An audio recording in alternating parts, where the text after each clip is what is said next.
Jesus em Nazaré, conforme escrito na Bíblia, mais especificamente no Novo Testamento, de fato existiu? O local chamado Nazaré de fato existia nos primeiros anos do primeiro século? Quais são as fontes primárias que servem como evidência de que Jesus existiu?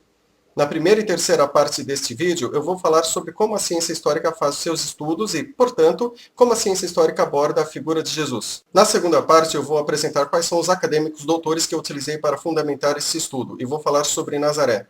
Eu preferi utilizar mais doutores ateus, agnósticos, céticos, não religiosos. Depois eu explico por quê.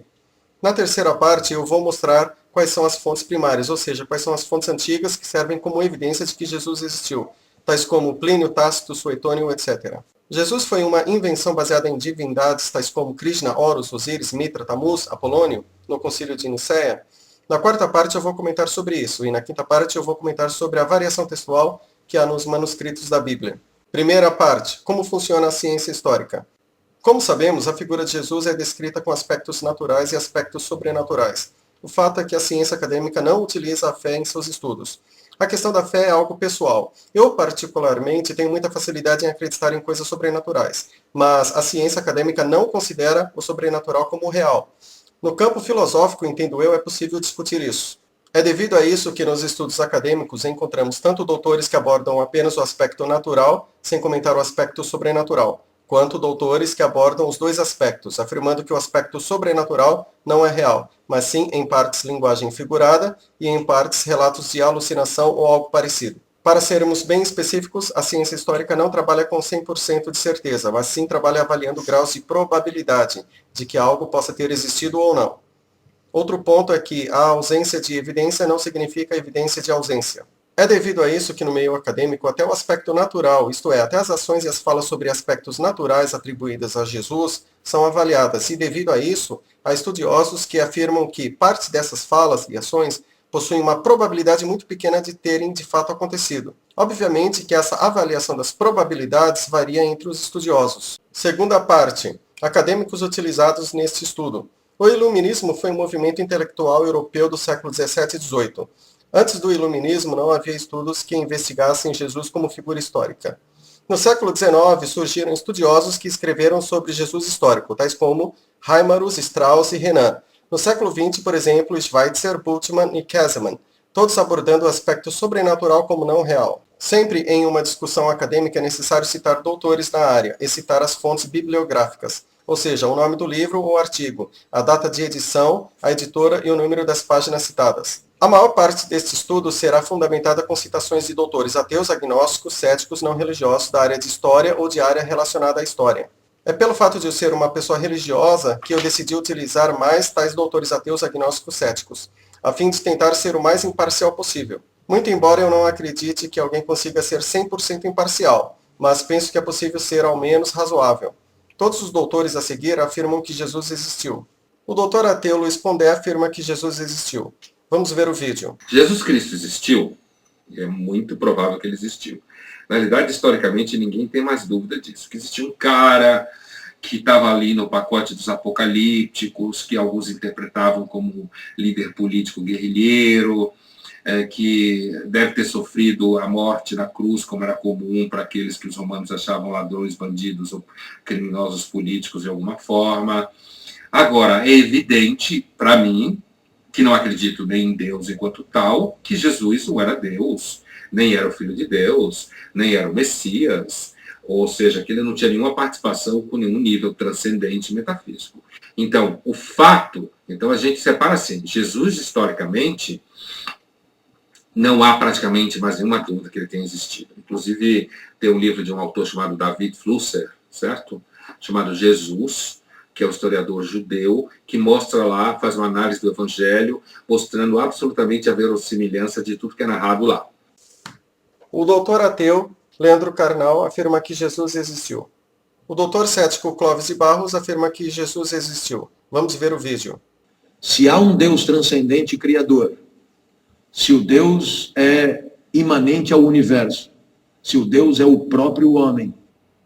Jesus nasceu em Nazaré, 350 anos depois de Aristóteles. Aristóteles, você sabe, era grego, estudou na academia de Platão. Jesus era judeu e se formou no judaísmo.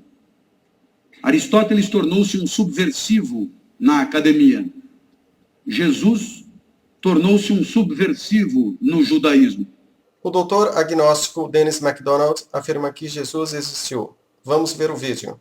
I really want to welcome Dr. Dennis R. MacDonald. Well, I consider myself a Christian, but I confess to have serious doubts about the existence of God. But that doesn't make me a mythicist. And for those who are listening, mythicism is a form of atheism that denies that Jesus ever existed. O doutor ateu Michael Golder, professor da Universidade de Birmingham, afirma que Jesus existiu. O doutor Maurice Casey diz não ser cristão, sendo considerado como não religioso. Ele afirma que Jesus existiu. O doutor agnóstico Michael Grant afirma que Jesus existiu. O doutor Dominic Crossan é um tipo de ateu, pois ele diz que, com relação ao período Jurássico, seria preferível dizer que Deus não existia. Segundo Crossan, o nascimento virginal de Jesus é figurado. Para Crossan, Jesus seguia o estilo de vida da filosofia cínica. Crossan também utiliza como fonte histórica o Evangelho de Tomé e Tácito. Segundo Crossan, o que Joséfo diz sobre Jesus é muito bom para ser verdade. Crossan diz que no sistema de escravidão romana, os escravos que trabalhavam nas plantações tinham uma qualidade de vida bem inferior à vida dos escravos que trabalhavam nas casas. Crossan diz que Nazaré existia no tempo de Jesus e cita o arqueólogo Bellarmino Begatti. O Dr. Bart Ehrman é agnóstico com inclinações ateístas, como ele mesmo diz em seu livro. Ele afirma que Jesus existiu. Na página 13, ele diz: minha intenção é convencer pessoas genuinamente interessadas em saber como nós temos certeza de que Jesus de fato existiu. Um consenso entre praticamente todos os estudiosos da antiguidade, dos textos bíblicos, dos clássicos e das origens cristãs. Não só nos Estados Unidos, mas em todo o mundo ocidental. Como eu, muitos desses estudiosos não têm nenhum interesse pessoal na questão. Não sou cristão, nem tenho o compromisso de defender uma causa ou uma agenda cristã. Sou agnóstico com inclinações ateístas. E minha vida e visão de mundo seriam basicamente as mesmas, tenha Jesus existido ou não. O Dr. Bart Ehrman diz que já existem evidências arqueológicas que mostram que Nazaré realmente existia no tempo de Jesus, assim como outras aldeias e vilas daquela região da Galileia. E cita os arqueólogos Stefan Pfann, Ross Vos e Yehuda Rapuano. Também existem doutores teístas que se consideram cristãos, os quais eu decidi não utilizá-los, exatamente para tentar ser o mais imparcial possível. Alguns exemplos são o Dr. John Paul Meyer, o Dr. William Lane Craig, o Dr. Craig Allen Evans, o Dr. Gary Habermas, o Dr. Daniel Wallace, o Dr. Paul Copan e o Dr. Norman Geisler. Alguns exemplos de judeus não messiânicos são o Dr. Joseph Klausner, o Dr. Geza Vermes e o Dr. David Flusser. O Dr. David Flusser se diz judeu e afirma que Jesus existiu. O Dr. David Flusser também utiliza como fonte histórica Tácito, Joséfo e Luciano de Samosata. Segundo David Flusser, as passagens que falam de Jesus sendo levado ao Sinédrio é fictícia. E a passagem sobre o que eles foram ver no deserto é proveniente de uma fábula de Esopo. Para Flusser, os evangelhos sinóticos, ou seja, Mateus, Marcos e Lucas, teriam sido originalmente escritos em hebraico. Flusser diz que os nomes Jesus, José, Maria eram nomes bastante comuns naquela época. O nome de Jesus em hebraico é Yeshua e a variante Galileia é Yeshu. Segundo Flusser, o título Rabi era comum na época de Jesus e não era um título restrito aos mestres ordenados. Segundo Flusser, a expressão hebraica odiar um e amar o outro tem o sentido de preferir um a outro. Segundo David Flusser, Nazaré existia no tempo de Jesus. Há outros acadêmicos, os quais eu não sei se são teístas ou ateus ou agnósticos, tais como o Dr. Ed Perry Sanders, o Dr. Pedro Paulo Funari, o Dr. André Chivitarese e o Dr. Jean Christian Petitfils. Quanto ao Dr. Jean Christian Petitfils, eu não sei se ele é teísta, ateu ou agnóstico. Eu vou mostrar algumas falas do Dr. Jean Petitfils para termos uma ideia de como é o estudo acadêmico dele sobre Jesus. Petitfils diz que a narrativa de Jesus 40 dias no deserto não é literal, mas sim figurada. Diz que a narrativa dos reis magos, da matança das crianças e da ida de José e Maria ao Egito parece ficção. O Dr. Jean Petitfils diz que a narrativa de Jonas e o grande peixe foi inspirada da fábula grega de Hércules. Diz que a narrativa do rico e Lázaro possui elementos da história de Marbajan, a qual teve origem em um conto egípcio sobre a viagem de Osíris ao Império dos Mortos. Petitfils diz que a lei olho por olho, dente por dente já estava presente no código de Hammurabi da Babilônia, Diz que a regra de ouro, tudo que você deseja que os homens lhes façam, façam também a eles, já era conhecida pelo taoísmo, budismo e confucionismo. Diz que, devido a um erro de cálculo de datas, um erro feito por um monge do século VI, conhecido como o Pequeno, muitos historiadores dizem que Jesus teria nascido 7 anos antes do ano 1 de nossa era.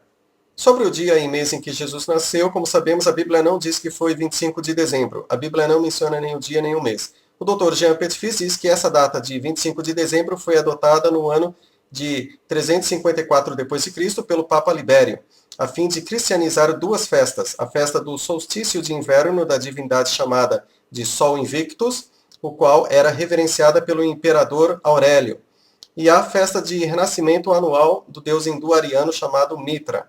O Dr. Jean Petitfils diz que a crucificação é um fato histórico. Petitfils diz que Nazaré era uma aldeia a qual já existia no tempo de Jesus, e cita a equipe de arqueologia de Iardena Alexandre. Terceira parte, fontes primárias. Um acontecimento real deixa vestígios, ou seja, evidências, e a ciência histórica estuda essas evidências e com elas faz uma reconstrução hipotética. O passado já não existe, apenas podemos conjecturar. A história se faz com documentos, ou seja, com fontes, as quais podem ser manuscritos, objetos e ruínas. Para qualquer discussão acadêmica sobre algo histórico, é necessário que a pessoa fundamente os argumentos citando as fontes primárias, que são manuscritos antigos. As fontes antigas sobre Jesus são, por exemplo, Plínio, Tácito, Suetônio, Joséfo, etc. O Dr. Bart Ehrman, na página 102, diz: indiretamente, portanto, Tácito e possivelmente Joséfo fornecem confirmação da existência de Jesus, sem que precisemos recorrer aos evangelhos. Aqui eu coloquei as fontes mencionadas neste estudo. Vamos começar com Plínio. A carta de número 10 de Plínio, o jovem, ao imperador romano Trajano, datada do ano 112 d.C., diz: cantam hinos de louvor a Cristo, como a um Deus. Tácito. Na obra de 16 volumes chamadas Anais, datada do ano de 115 d.C., Tácito escreveu uma história do Império Romano, na qual fala sobre o incêndio que ocorreu em Roma, durante o reinado de Nero em 64 d.C. Segundo Tácito, Nero mandou incendiar Roma e jogou a culpa nos cristãos. Então, Nero mandou queimar vivos muitos cristãos e jogou muitos cristãos para serem devorados por animais. Um trecho diz: ele se chamava Cristo e foi executado por ordens de Pôncio Pilatos, durante o reinado de Tibério. E outro trecho diz: foram cobertos de piche e incendiados ainda vivos para iluminar os jardins de Nero. Outros foram enrolados em peles frescas de animais e atirados aos cães selvagens. Suetônio.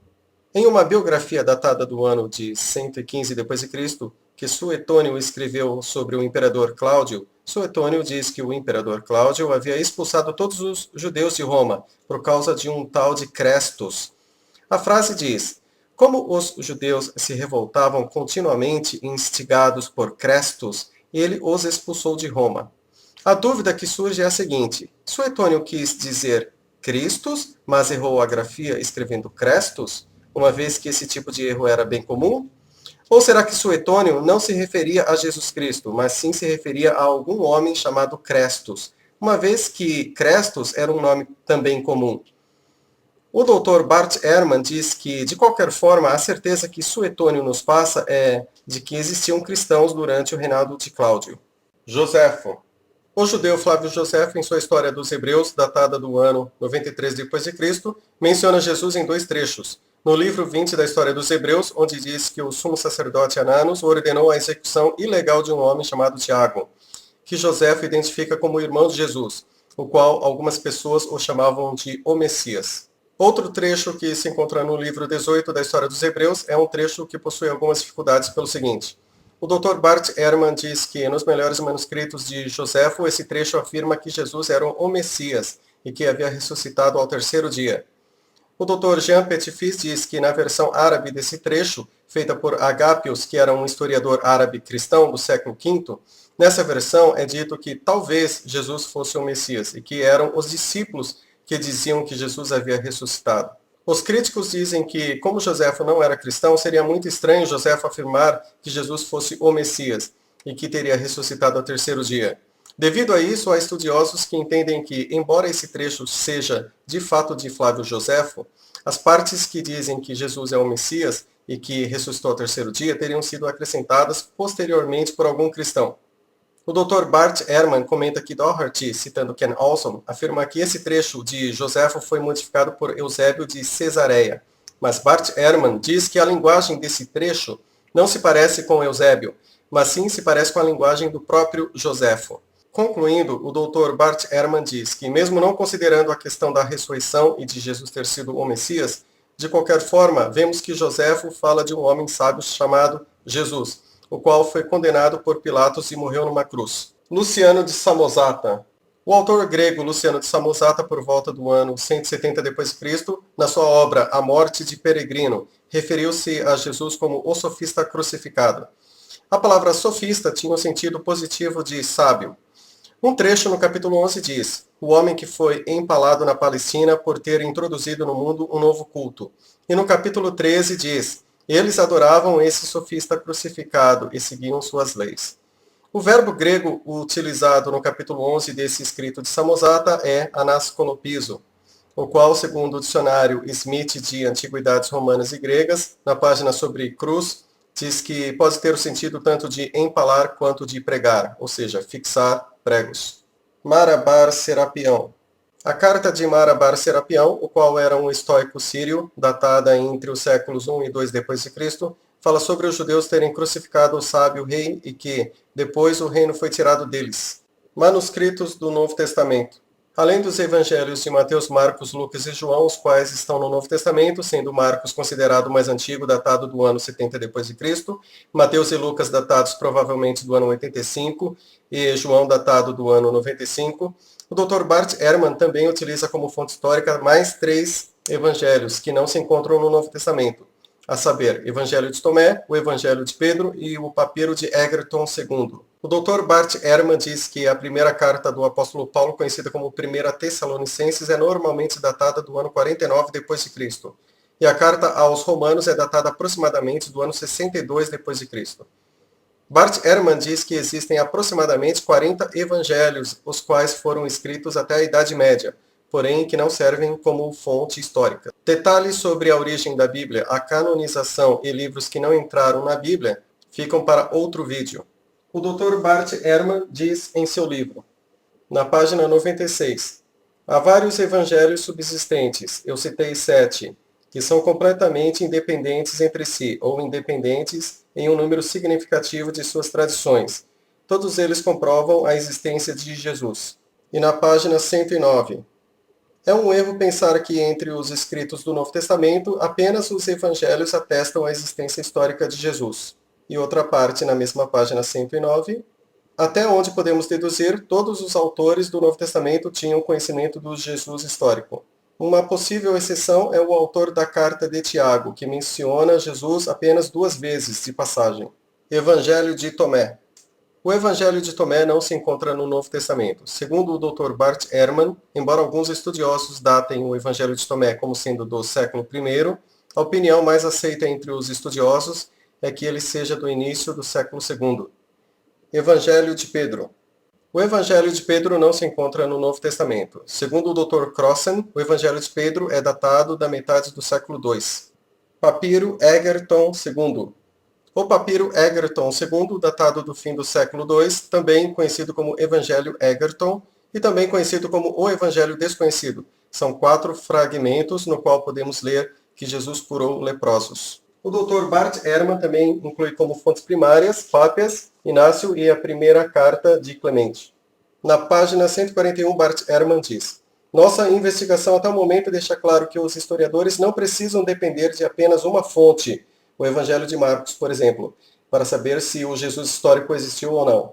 Ele é claramente atestado por Paulo de maneira independente dos evangelhos, e em várias outras fontes também. Nos discursos do Atos, que contém material anterior às cartas de Paulo, e mais tarde em Hebreus, 1 e 2 Pedro, Judas, Apocalipse, Pápias, Inácio e 1 Clemente. Pápias.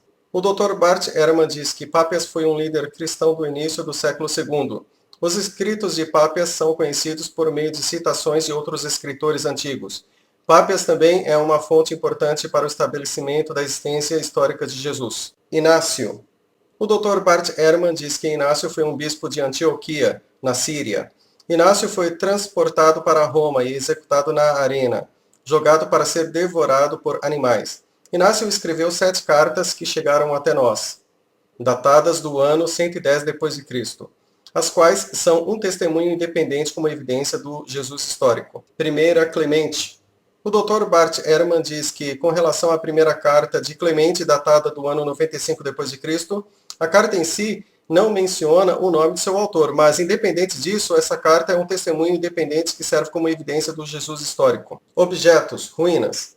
O doutor em arqueologia, Pedro Paulo Funari, fala sobre algumas descobertas arqueológicas, as quais confirmam o contexto geral da época em que Jesus viveu, tais como as aldeias em Gâmila e Jodifat, as cidades de Séforis e Tiberíades, Cesareia Marítima e Jerusalém da época de Herodes, Massada e Qumran, um pequeno barco encontrado no mar da Galileia, um esqueleto de um crucificado, o qual mostra que um homem teve seu pé pregado na cruz, uma inscrição de Pôncio Pilatos e o ossuário de Caifás demonstram que essas personagens de fato existiram. Segundo Funari, Nazaré existia no tempo de Jesus. Talmud. Com relação ao Talmud, que é um conjunto de escritos antigos judaicos, o Dr. Bart Ehrman não considera o Talmud como relevante para evidenciar o Jesus histórico. Segundo o Dr. Jean Petit-Fils, no Talmud há uma passagem que fala de um homem chamado Yeshu, sobre o qual diziam que seria apedrejado por ter praticado feitiçaria e que no fim foi pendurado na véspera da Páscoa. A questão é se esse Yeshu se refere ao Jesus de Nazaré do Novo Testamento ou não. Petit-Fils diz que, conforme se observa nos manuscritos do Mar Morto, a palavra pendurar, utilizada nessa passagem do Talmud, pode ter o sentido de crucificar. Segundo Petit-Fils, embora esse texto do Talmud seja do século III d.C., as tradições contidas no texto são anteriores à queda de Jerusalém. Outra passagem do Talmud fala sobre um homem chamado Ben Pantera, filho de uma mulher judia que teria tido relação sexual proibida com um soldado romano chamado Pantera. A questão é se esse Ben Pantera de fato se refere ao Jesus de Nazaré do Novo Testamento ou não. Petit-Fils diz que essa passagem foi reescrita no final do século II d.C. pelo filósofo Celso. Segundo Petit-Fils, Celso era contra a crença em considerar um homem condenado como sendo Deus, mas Celso não contestava a existência de Jesus.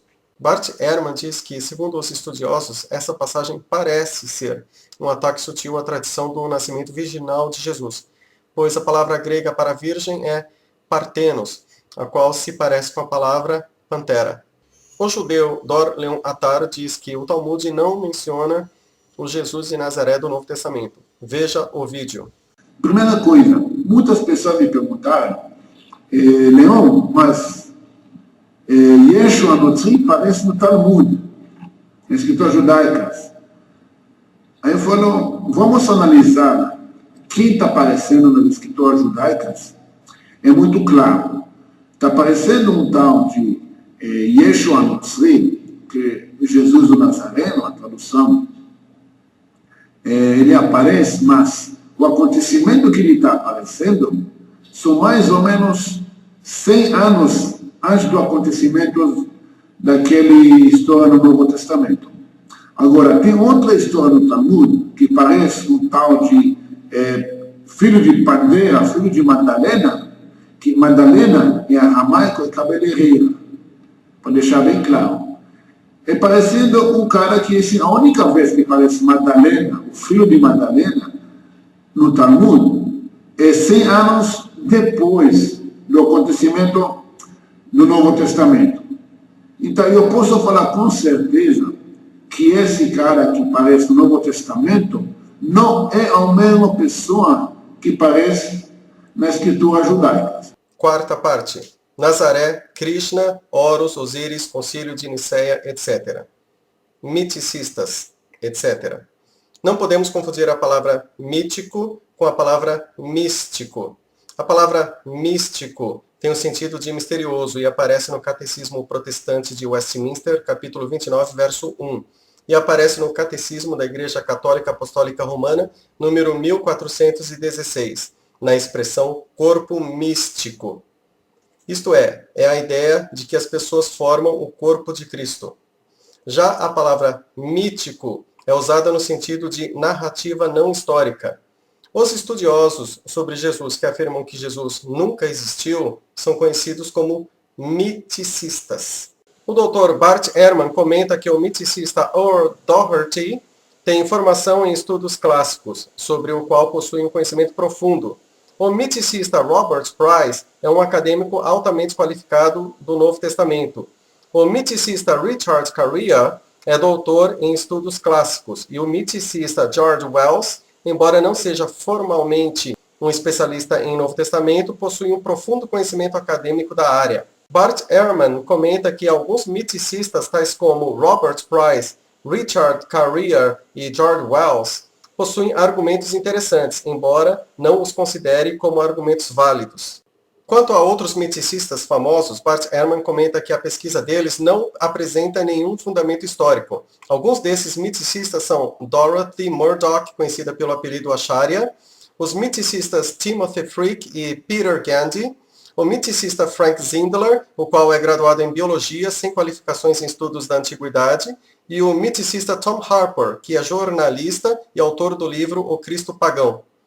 Bart Ehrman, sobre Apolônio de Tiana, comenta que, embora Apolônio tenha um relato muito parecido com o de Jesus, Apolônio é uma figura histórica que viveu uns 50 anos depois de Jesus. Apolônio teve sua história escrita por Filostrato. Mais detalhes sobre Apolônio de Tiana fica para outro vídeo. Jesus é Osíris, Dionísio, Adonis, Mitra? O Dr. Maurice Casey diz não ser cristão, sendo considerado como não religioso. Segundo Casey, o miticista Tom Harper afirma que o nome Jesus e a palavra Cristo têm origem no Egito Antigo, dizendo que o nome Jesus vem do nome Yusu ou Iussa, o qual significa o vindo Filho Divino que cura e salva, e que a palavra Cristo vem de uma inscrição a qual ficava escrita na tampa do caixão de Osíris, a qual servia de mesa para um culto de ceia. O Dr. Maurice Casey diz que o problema é que Harper não cita nenhuma fonte primária, ou seja, nenhuma fonte do mundo antigo que confirme isso. Segundo o Dr. Maurice Casey, o miticista Harper afirma que Zoroastro teve um nascimento virginal de um raio do Logos, e também afirma que Horus foi batizado por Anup, o qual depois foi decapitado, e diz que Horus era um pescador de homens e tinha 12 seguidores. Mais uma vez, o Dr. Maurice Casey diz que o problema é que Harper não cita nenhuma fonte antiga que confirme isso. Segundo o Dr. Maurice Casey, a miticista Dorothy Murdock, também conhecida pelo apelido Acharya, diz que o nome Jesus vem de Ies, uma abreviação de Dionísio. Ela diz que o nome Jesus é derivado do idioma sânscrito, dos nomes Zeus e Gezeus. Dorothy Murdock diz que Cristo é o mesmo que a divindade hindu Krishna. Ela afirma que os 12 apóstolos não eram pessoas reais, mas sim representavam os 12 signos do zodíaco. Ela afirma que Horus fez um sermão no monte no Egito. Ela afirma que nos mistérios de Eleusis havia uma ceia na qual louvava-se a deusa do trigo Ceres e o deus do vinho Baco, ou Dionísio. O Dr. Maurice Casey diz que o problema é que Dorothy Murdock não cita nenhuma fonte antiga que confirme isso. Segundo o Dr. Maurice Casey, o miticista Richard Carrier afirma que a deusa suméria Inanna, a qual Richard Carrier descreve como sendo a deusa babilônica Ishtar, foi crucificada e ressuscitou.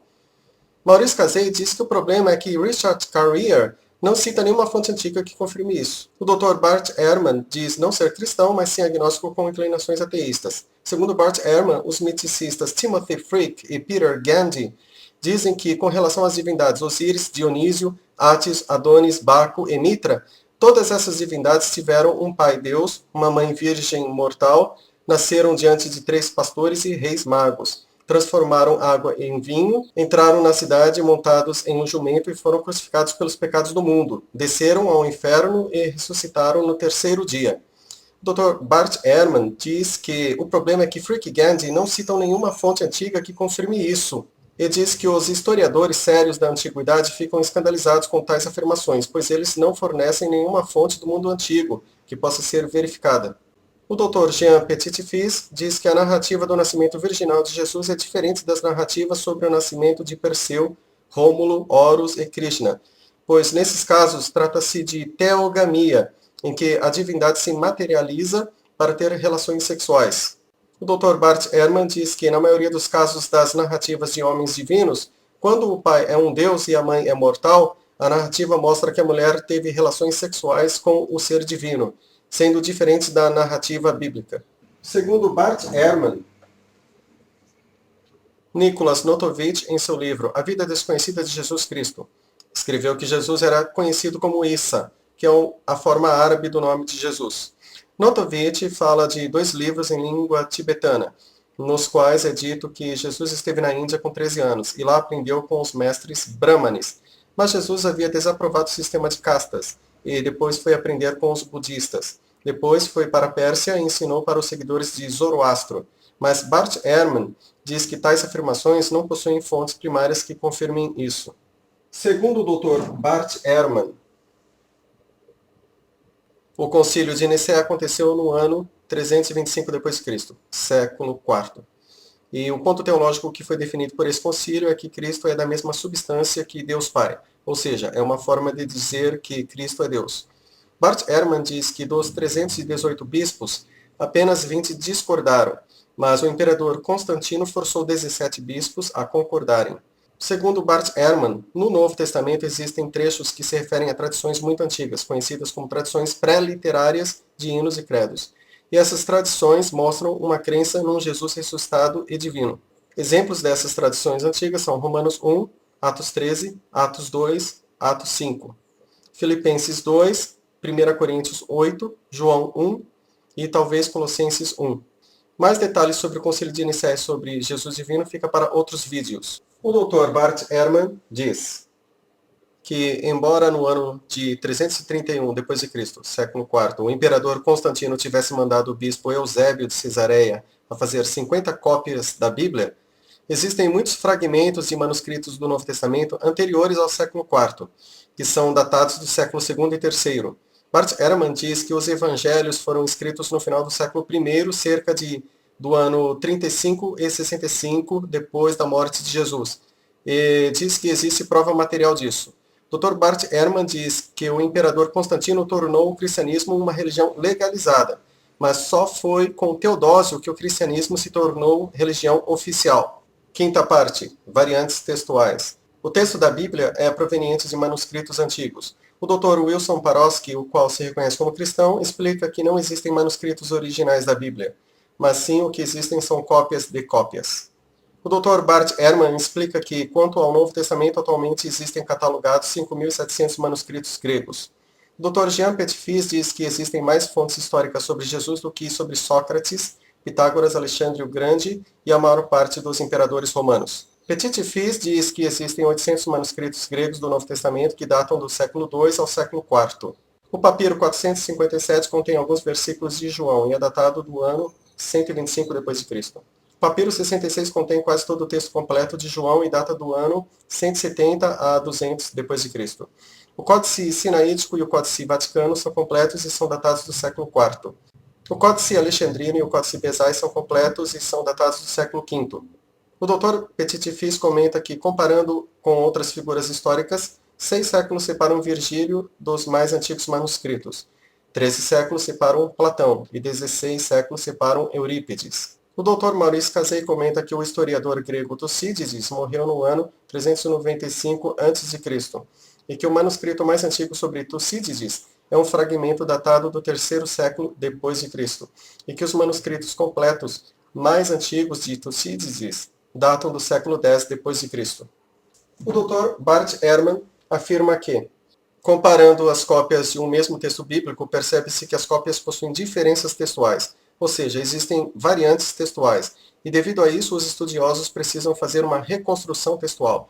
Ou seja, o texto bíblico que temos hoje é uma reconstrução textual. Quando discutimos variação textual, devemos considerar 2 aspectos dessa variação textual. Veja os 2 exemplos a seguir.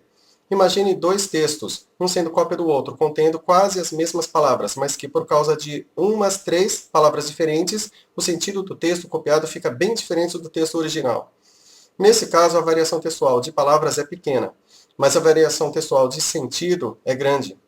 De forma inversa, imagine 2 textos, um deles contendo muitas palavras diferentes do outro texto, e sendo até mais longo, porém tendo quase o mesmo sentido. Nesse caso, a variação textual de palavras é grande, porém a variação textual de sentido é pequena. O Dr. Bart Ehrman, que é agnóstico com inclinações ateístas, nos mostra esses dois aspectos dizendo que, por um lado, o Novo Testamento possui enormes problemas textuais, e o Antigo Testamento mais ainda. Mas, por outro lado, a maior parte dos problemas textuais é insignificante. Bart Ehrman diz em seu livro na página 217. De fato, de todas as centenas de milhares de mudanças textuais encontradas em nossos manuscritos, a maioria delas é completamente insignificante, imaterial de pouca importância. O Dr. Wilson Parosky diz o mesmo, afirmando que, ao comparar os manuscritos do Novo Testamento, vemos que a variação textual de palavras é enorme, umas 300.000 variantes. Porém, a variação textual de sentido é pequena, pois a grande parte das variantes é de pouca importância, sendo variações na ordem das palavras, no uso diferente de preposições, conjunções, advérbios. O Antigo Testamento também possui problemas textuais. O Dr. Emanuel Tove diz em seu livro. Na página 348, o Dr. Emanuel Tove diz: é verdade que há menos divergência entre as várias fontes do Novo Testamento do que se vê entre os testemunhos das escrituras hebraico-aramaicas, mas elas ainda diferem em muitos detalhes menores. Com isso, percebe-se que, quanto aos manuscritos hebraicos e aramaicos do Antigo Testamento, ou seja, manuscritos massoréticos, manuscritos de Qumran e manuscritos samaritanos, embora a variação textual de palavras seja grande, a variação textual de sentido é pequena. Nesse livro do Dr. Roger O. Manson, vemos que as principais variantes textuais do Novo Testamento, as quais não se encontram nos manuscritos mais antigos, são as seguintes. No final de Marcos, a passagem da mulher adúltera, o versículo inteiro de Mateus 17, verso 21, e a palavra jejum de Marcos 9, verso 29. O trecho, e há 3 testemunhas na terra, o Espírito, a água e o sangue, de 1 João 5, versos 7 e 8. O verso inteiro de João 5, verso 4, que fala do tanque de Betesda. O trecho, pois teu é o reino, o poder e a glória, de Mateus 6, verso 13. Como contraponto, existem teólogos que dizem que, mesmo que não consideremos tais passagens, o conteúdo da ideia que existe nelas pode ser encontrado em outras passagens, e devido a isso, alguns pontos teológicos, embora por um lado fiquem enfraquecidos, por outro lado não ficam anulados. Há também quem diga que o fato de manuscritos serem mais antigos não significa necessariamente que sejam melhores. O Dr. Wilson Parosky diz que, pelo fato de a variação de palavras ser enorme, porém com variação de sentido pequena, devido a isso, nenhum fundamento teológico fica anulado. Assim sendo, em caso de discussão teológica, a pergunta-chave a ser feita é: quais são as principais variações textuais de sentido?